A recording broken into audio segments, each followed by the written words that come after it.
It all happened in the fall of 1997 with the presence of an intelligence which first appeared in a lucid dream as a glowing yet indistinguishable energy on board an interplanetary ship. It later revealed itself through countless reoccurring dreams as a universal being named Tog. Join me and my guest on Let's Talk Paranormal next.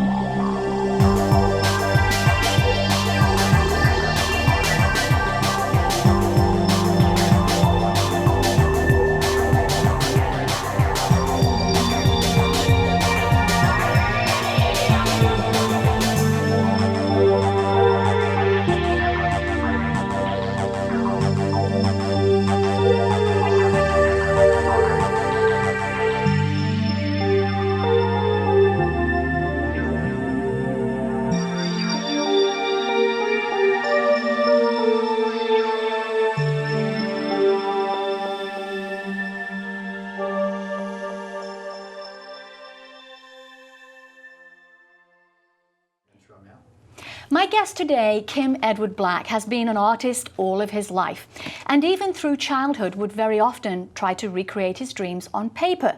Today, Kim holds a BFA in Fine Art from the San Jose State University since 1983 and has put together the book, Remembering Tog, Into the Changeover, a collection of detailed accounts and experiences that Kim had with Tog through his dreaming, and is quite powerful. I can tell you some very powerful artwork in here for sure. And welcome to the show today, Kim. Thanks for having me. It's wonderful to see you. And of course, Tog is right here. There he is. Isn't he amazing? In fact, I'm going to be very British and say he's bloody amazing. He's awesome. He really is. How's he looking from your side? Because he looks terrific. I like his profile. I do too, really and he's do. staring I'm right sorry at me. He's staring at you. So That's okay. He looks like he's very comfortable between us. He does. So now, we said in the introduction. Well, I said in the introduction that he appeared to you in a lucid dream as a glowing energy. Yes, he did. If I can digress, this kind of happened long before Tog appeared. I think the door was opened by other events that happened. I was doing some illustrations for a book called Autobiography of an Extraterrestrial by Craig Campobasso. Mm-hmm. And one night I had a dream of being elevated above the house, and it was a lucid dream. I had been doing dream work a lot all my life, and the next morning a ring appeared on the front lawn, and my grandfather couldn't get rid of it for like a year and a half after that. And this happened before Tog appeared, and I really feel like they're related, this incident that happened to me while doing the illustrations for this book. So that's how it kind of all started. So is lucid dreaming a regular thing that you tend to do, Kim? It was since I was a little boy. I don't know why, but dreaming had always been very important to me, almost more real than my waking life. I had read some books by Carlos Castaneda and tried to work on certain exercises with my hands and other exercises while dreaming, and it took a long time, years, before I was able to sort of almost control my dreams and being conscious of my dreams, from waking to sleep to back again to waking. Right, and of course lucid dreaming is being aware, basically, in your dreams. It is, and it's amazing the correlation between if I was conscious in my dream life, then my waking life actually would become more heightened, and I felt more aware of my waking life as well. So, was lucid dreaming for you an easier place to be, rather than in the? It really was. Yeah, that became like my life. I mean, I almost related to that life more than I did in the my waking life. So, and this became a big part of my art process. You know, because I got a lot of my inspiration from my dream life. Right. Almost all of it, actually. Really? Yeah, almost all of it. And Tog didn't appear in this form to you, first of all, did he? Not for a long time, not for a long time. Actually, I had a dream one night, and I really don't call it a dream. This is more of an experience than anything.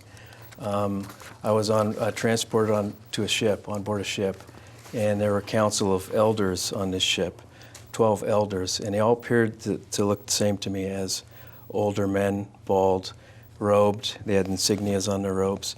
And I was totally conscious in this dream. And after I woke that morning, it was one of those dreams that just stayed with me for a couple of weeks. I just couldn't shake it. It had a profound effect. It really did, yeah. It did. And during the dream, I tried to remember every detail because I knew that I wanted to bring it back with me. I don't know whether to incorporate it in my work or whatever, but I knew it was very important, this dream. And so I was very conscious of trying to remember every detail of the dream. And I had a helper that was next to me, and no one was speaking. It was all telepathic. And my thoughts were blasting, to everybody. And it was quite embarrassing because I wasn't really in control of my thoughts, But they're very loving beings. There was no judgment whatsoever. Right. And I was asking them questions about what they're doing. They were working a gray tablet with hieroglyphics on it. And I noticed that in the tablet there were specific things that I was trying to be conscious of so I could take it back with me. And when I woke up, I jotted down some of the symbols of the tablets. And I want to read the audience a small excerpt from your book. And it says, "It was a meeting with the elders. Do you really look like this? I asked the bald-headed and bearded gentleman seated to my right, for they were all quite human in appearance, showing similar faces of kindness and wisdom. I do, he replied without speaking, his thoughts immediately becoming mine. Then, looking about, they chose the form you see to merely represent what they are, but they do not appear as their more inherited reflections for your sake, to spare you the shock. You must not be distracted. They appear as they do because of you. You are currently more conscious of being human, therefore you see them as yourself. This is a truth in itself. I am Tog, I have returned, it is time." Well, we want to know what it's time for and why he's returning, and who is Tog?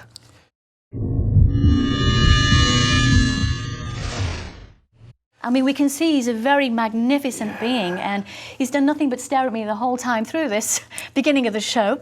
Who is Tog? Well, I'll finish that story because it's really relative to what he is and who he is. Right. And I don't know if who is the right description, it's more of a what. But at the head of the table, all the beings glowed in different luminosities. Some are more dense than others. And at the head of the table, there was one that was glowing more than the rest. And he was almost transparent in nature, just kind of a being of light. And he started talking to me telepathically. And that's when the Tog energy entered me. And we went to this place, a watery place. It appeared to be another planet, mounds of grass. And it was there that he actually started giving me information. And I dreamed about that place, say, maybe 25 times every night after that. And it just continued on like that. I'd wake up in the morning and get information, write it down. That's basically when the automatic writing started. So I started recording Woody. Right. But get to your question. Right. He's actually a creator god. He was a creator god. He initially talked a lot about what his involvement was with the human race and how he came to be what we are today, and basically referred to himself as the head creator god that was involved with a genetic engineering project. Why do you think, Kim, that he wanted to present himself to you? I've asked myself that question a lot, and originally I thought it was just for my own knowledge, because this really sent me on a journey of discovery, actually, in many ways, both left brain and right brain. I thought it was my own learning at first, but I think there's going to come a time very shortly where we need to know our origins and our past, and this is part of the process. Because we're here for specific reasons, and we came here for various reasons too. And obviously he gave you messages in your dreaming state. He did, a lot. That. Yeah. Okay, which we will get into. Okay, good. What does Tog mean? Because he gave you that name specifically? Yeah, he did. And the feeling I got when he gave me the name Tog was that labels and form does not matter, and it was almost humorous to me. Tog was almost like a humorous name that he gave himself, because he's an energy field. He's a spiritual energy, not an identity, a personal identity. And I think that was kind of the meaning behind that. A lot of things that were given to me I had to discover later of why, because a lot of the messages were confusing, but as I analyzed them and even the symbols that I was given, they made more sense later on.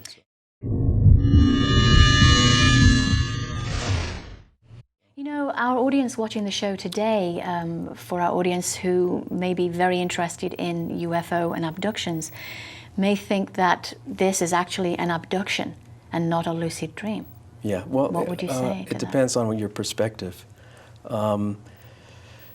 In my conscious mind, you can say that it could be an abduction because on an ego level, personality level, I didn't choose that. But on a spiritual level, that's a whole other story below the subconscious. I think there's a lot of agreements that have been made with abductees, and it has to do with the future and the continuation of the human race, I believe. So. Okay. Yeah. Well, just looking at this magnificent piece of artwork here, Tog, he looks very Egyptian. Yeah, he does. Doesn't he? I mean, he's got the chin here thing going on, the long chin, the ears, the shape of the skull. Is there any reason you think that he came through looking like this? Yeah, well, you hit it on the nose, actually. In 1850, a man by the name of Sir Austin Henry Layard discovered some tablets in Nineveh of the ancient Assyrian capital. And on these tablets, they discovered that the Bible was translated from ancient Sumerian texts, actually, sometimes word for word. And when I was younger, I wanted to be a minister. And one of the things that bothered me or confused me was that God was schizophrenic. I mean, he was on the one hand punishing, and on the other hand, he was loving. And that was only one of the many questions. But I questioned this and didn't realize that the answer was there wasn't one God. The Christian text had taken two gods and made them into one. Because in the Assyrian text, there's two gods. There's Enlil, who's more the angry god, and Enki, who is more the benevolent god. And in the Bible, they take Enki and for instance, Enki was the one who gave the human race the message about the flood to save themselves. Noah they made this character Noah, but in the Sumerian text, he was Ziusudra.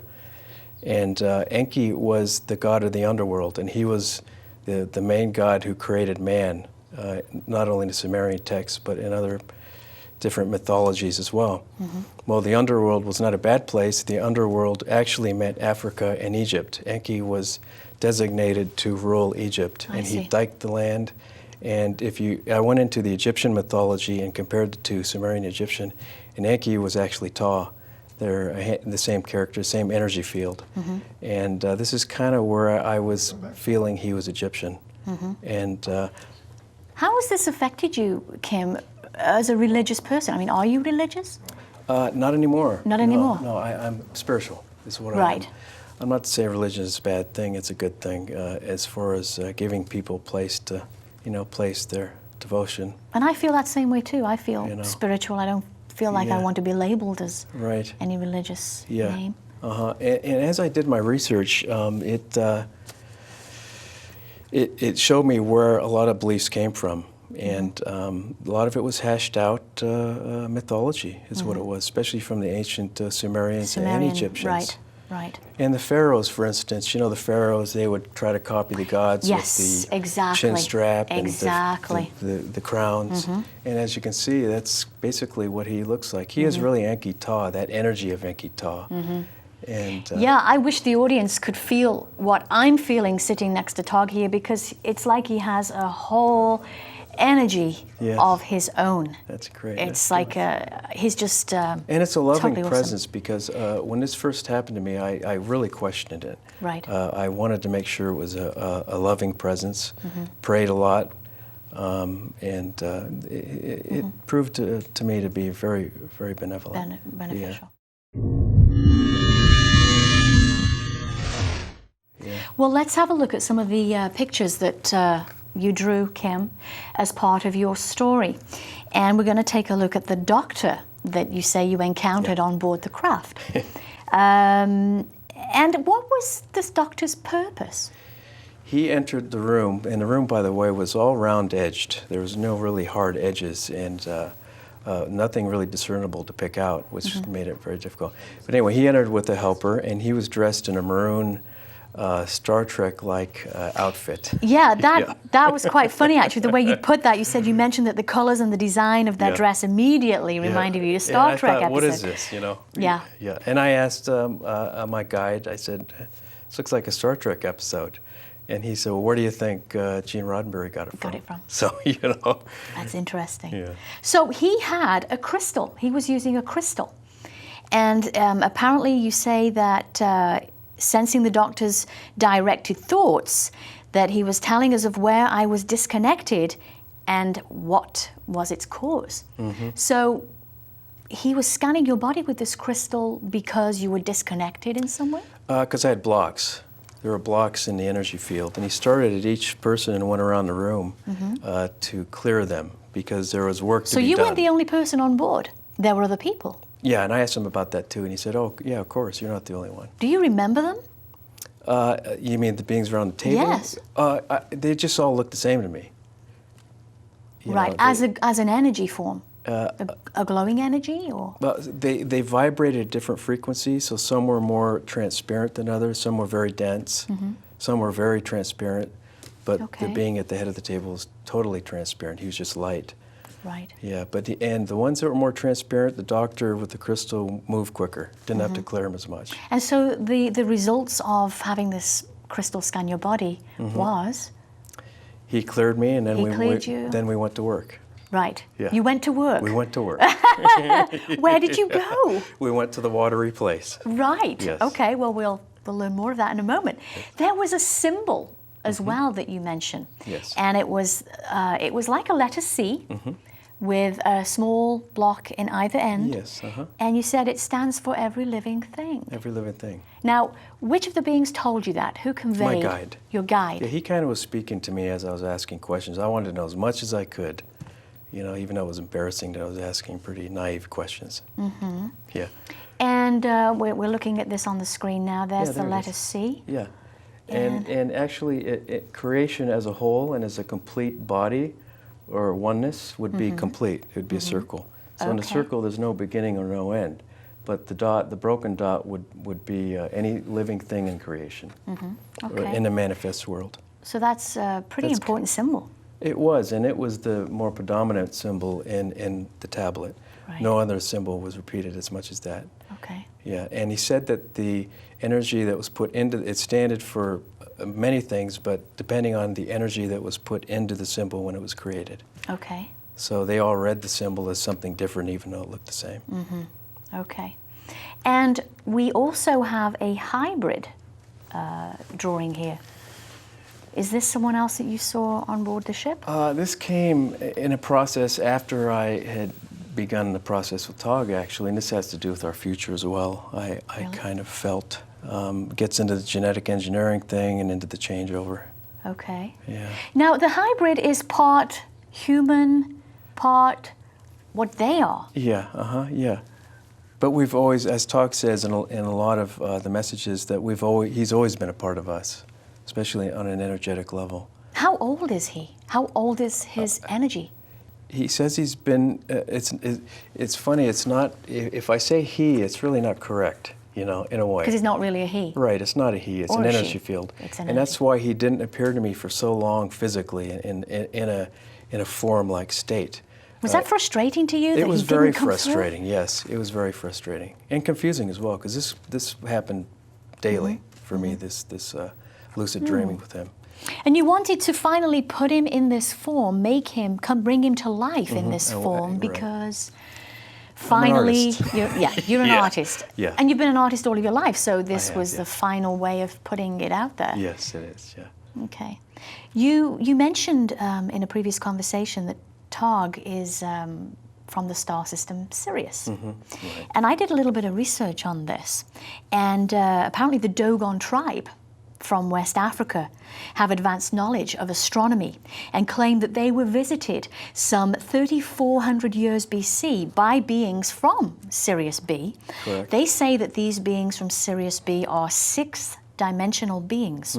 They're non-physical, right. They're light beings, and they're of a higher frequency. Right, and that's where their origins come from as well. Yeah. And Sirius, of course, which you probably know is one of the brightest and closest stars to Earth at 8.7 light years, right, apparently, yes, and was the most important star in the system, in the sky, rather, to the Egyptians. Exactly. Next to Orion.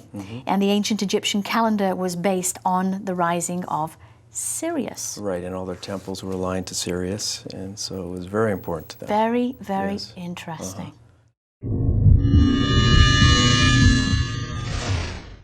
Let's talk about the conversations that you had with Tog. What was the most important message you think that he conveyed to you?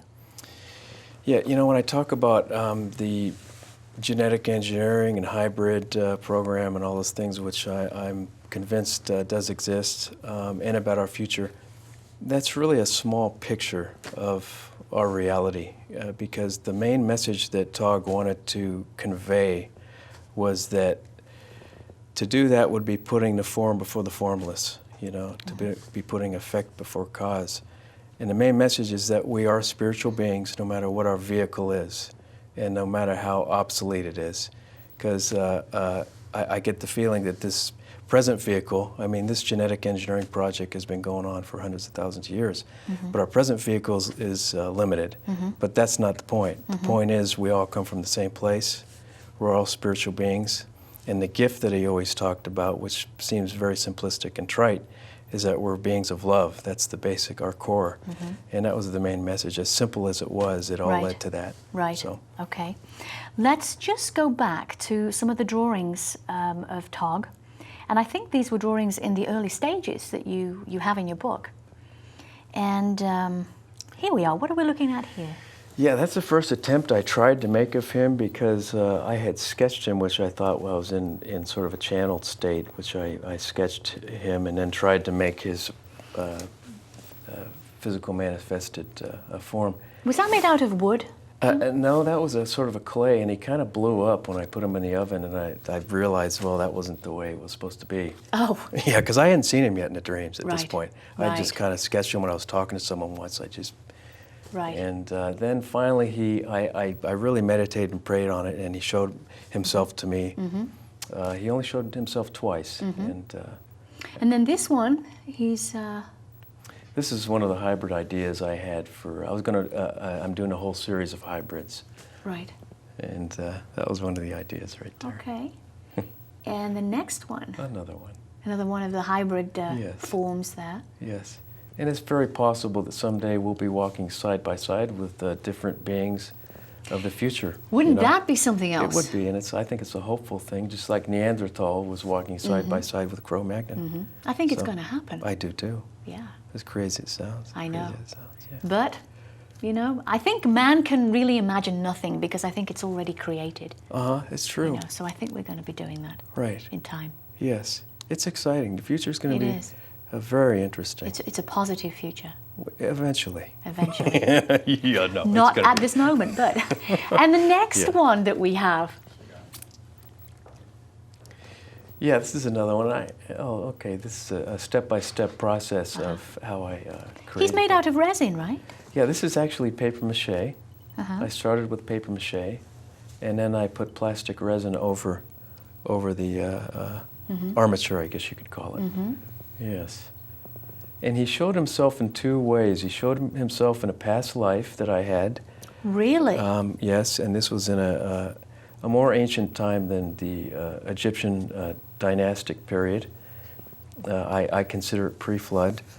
And then he showed himself in a more spiritual light, and he was more white, more glowing. In the past life, he was more flesh-colored. This is the spiritual dream. Right. So. Now, has he come to you in your dreams recently? No, actually, no. When was the last time? As quick as it started, that's how quick it ended.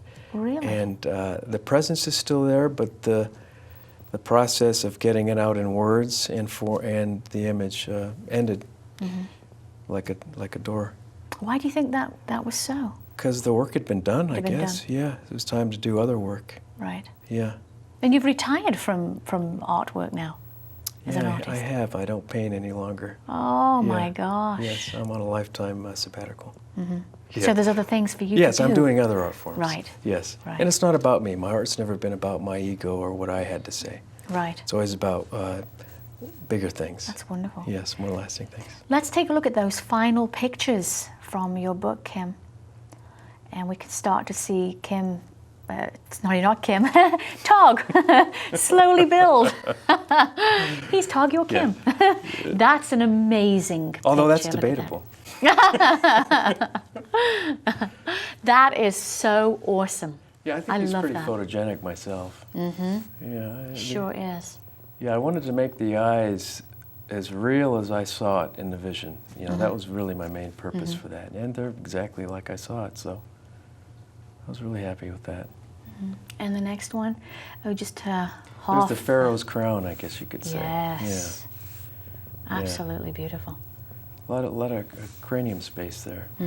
Although he's not totally left brain. Right. You know, so Okay. go figure. And a nice shot here too. Yeah. The side view there. Yeah, I guess it's like a child. I think he looks pretty good. He's awesome. He really is. Yes. Thank you. And there is the shot in your book, the picture there. He freaks a lot of people out, actually. Yes, I can quite well imagine. People don't know how to handle him, I think, when they first see him, you know. I don't know if they're doing a sense memory to the past or a sense memory to the future, but because he's been a part of both. Right. Yeah. Do you remember anything of being on board the craft, Kim? Not other than being inside the council room. Right. Yeah. And what was that like? Do you remember colors? Do you remember shapes? All shades of beige and white, except for like the doctor's uniform, which that's why it stood out to me so much in maroon, kind of a burgundy color. Right.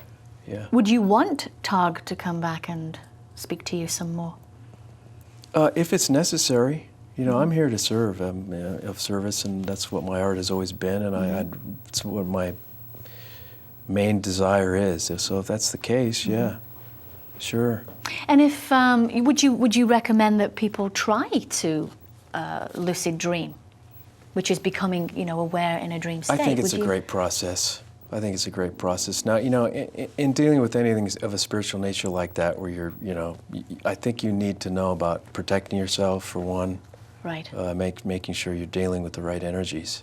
Because, you know, I mean, there's a lot of energies out there that are very opportunistic. Right. And all it takes is asking. Of course. Asking for protection, white light, Christ light. Right. Of course. Yeah. And there are a couple of books, if the audience would like to take a look at them, by Stephen LeBeige on lucid dreaming. And we have Lucid Dreaming here, The Power of Being Aware in Your Dreams, and Lucid Dreaming, A Concise Guide. So you might want to check those two books out to learn more and be guided in your dreams. Kim's website is www.kimeblack.com. More information about Kim and his work on his website. And of course, you can tune into letstalkparanormal.com, and we have more information there. Thank you for joining us this week. We'll see you next time. And as always, keep an open heart and an open mind. Bye-bye.